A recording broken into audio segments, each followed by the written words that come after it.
What if everything you thought about fairness, success, and power in this world was wrong? What if the story of civilization, the rise of nations, and the fate of peoples had almost nothing to do with intelligence, courage, or virtue, and almost everything to do with circumstances you cannot see? Guns, Germs, and Steel does not offer easy answers or comforting narratives.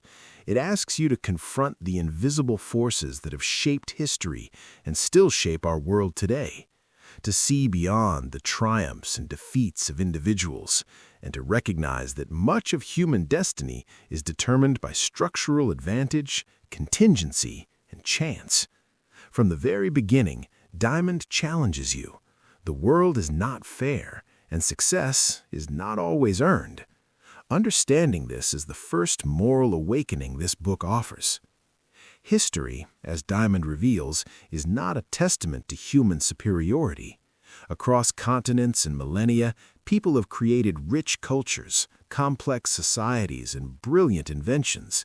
Yet the paths of civilizations diverged not because some people were inherently better than others, but because of environmental and geographical advantages that compounded over generations.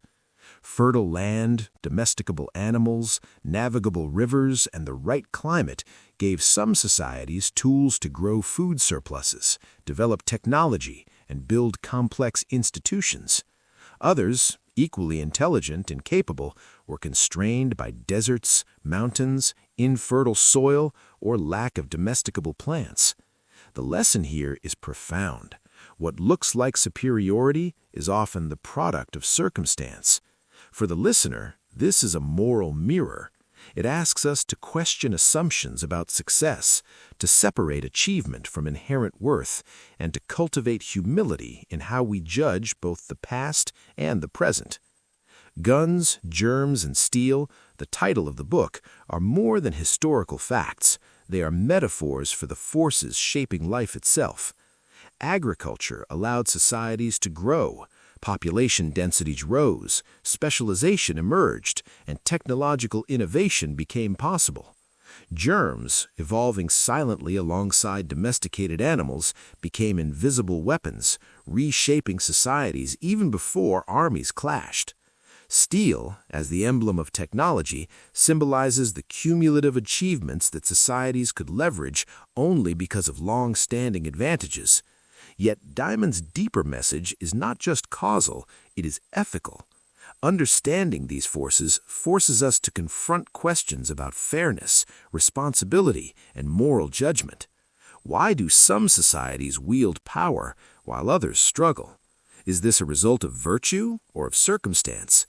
Recognizing this distinction transforms how we think about justice, both historically and today.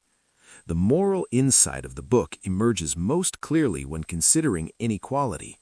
The listener is asked to hold a difficult truth. Success is not always proof of merit, and failure is not always proof of incompetence. Societies that dominate today did not necessarily do so because they were wiser or better. They benefited from chains of advantage stretching back thousands of years. Conversely, those who struggle may be constrained by forces far beyond individual control. Diamond's work does not absolve anyone of responsibility, but it asks for empathy and understanding. It challenges us to judge people and nations not solely by outcomes, but by the structural conditions shaping those outcomes. This is a profound moral teaching. Before condemning or celebrating, seek to understand context. Even in the face of power and conquest, Diamond reminds us that history is rarely neat. The fall of civilizations often results not from moral failing, but from structural vulnerability. Disease, geography, and chance have reshaped societies in ways that defy human intention. The Spanish conquest of the Americas, often simplified as a story of European ingenuity or brutality, was in large part enabled by invisible pathogens, smallpox, measles, and influenza, to which indigenous populations had no immunity. This insight is morally significant. It forces the listener to reconsider notions of deservedness. The winners were not always the just, the clever, or the strong. Often, they were those whose circumstances aligned with invisible forces. From this, we learn a moral imperative: do not conflate fortune with virtue, or misfortune with moral failure. As the book explores the emergence of writing, governance, and technology, the listener is drawn into reflections about human responsibility. Writing, initially a bureaucratic tool, allowed societies to organize, preserve knowledge, and maintain power over large populations. Technology and weaponry enabled societies to dominate neighbors. Yet these developments are not moral achievements in themselves. They are neutral tools whose consequences depend on human choices. Here, Diamond subtly asks us to consider: how do we wield the tools we inherit or create? How do we bear responsibility for the systems that shape our lives and those of others? This is a reflection for the soul, a call to awareness that knowledge, power, and innovation are ethical as well as practical concerns. The book's lessons extend to the modern world. Today's inequalities, global wealth disparities, and technological imbalances are echoes of ancient patterns. Recognizing that current advantages are often rooted in deep historical contingencies challenges simplistic narratives of meritocracy or moral judgment. For the listener, this insight is both humbling and morally instructive. It reminds us that we live within inherited systems, and that empathy, humility, and deliberate action are necessary to navigate these structures responsibly. Understanding structure is not passive observation, it is a call to ethical engagement. Diamond also challenges our assumptions about culture, race, and human potential. Indigenous societies were not inferior. Their technologies and social systems were adapted to local conditions. Societies did not fall behind because of lack of intelligence or morality, but because the circumstances available to them limited certain types of accumulation and innovation. This moral insight is profound. It asks the listener to confront prejudices, to examine implicit assumptions about superiority, and to cultivate a vision of humanity that respects difference while acknowledging structural influence. Equity, compassion, and justice emerge not as abstract ideals, but as responses to the real patterns of history. Reflecting on the interplay of structure and agency, Diamond emphasizes that human choice matters within constraints. Societies can adapt, innovate, or collapse. People make decisions every day, yet those decisions are shaped by context. For the listener, this is a lesson in humility and moral responsibility. We cannot claim full control over outcomes, but we can act wisely within the frameworks we inherit. The ethical dimension of this insight is clear. Recognize the limits of control, but embrace the responsibility of influence. Choices, when informed by understanding of systems and consequences, carry moral weight. The narrative also addresses the fragility of advantage. Societies that dominate can still fail if they become complacent, mismanage resources, or ignore environmental and structural realities.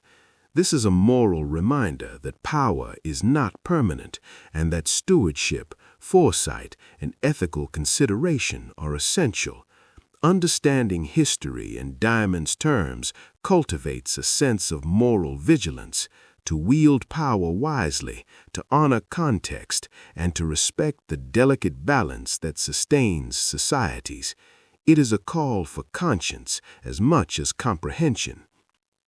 Throughout, the listener is invited into reflection. How do we judge success? How do we understand inequality? What responsibilities do we carry for the systems we inherit and the legacies we leave? Diamond's book transforms history from a record of events into a moral laboratory, where the listener contemplates human nature, ethical choice, and the consequences of circumstance. The story of civilizations becomes a mirror for self-examination, asking us not just what happened, but what we should do with the knowledge of these patterns. listening becomes an exercise in wisdom, empathy, and ethical imagination. Finally, the moral dimension of guns, germs, and steel is not abstract. It reaches into the present, demanding engagement. Recognizing that structural advantages shape outcomes compels us to act with justice in mind. It challenges us to create conditions that expand opportunity, mitigate disadvantage, and understand the ethical weight of systems. This is the deepest takeaway. Knowledge carries responsibility, and insight into history should guide action, not judgment.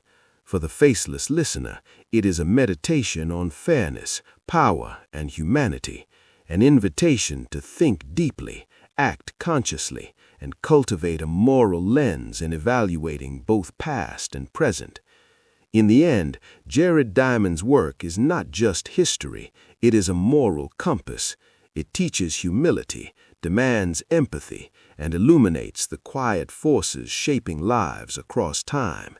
It reminds us that our judgments, our policies, and our actions have consequences that ripple far beyond our perception.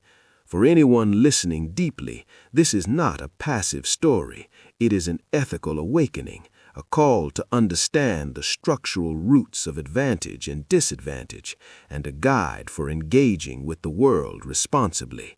Through this lens, Guns, Germs, and Steel speaks to the soul, urging reflection, moral insight, and conscious action.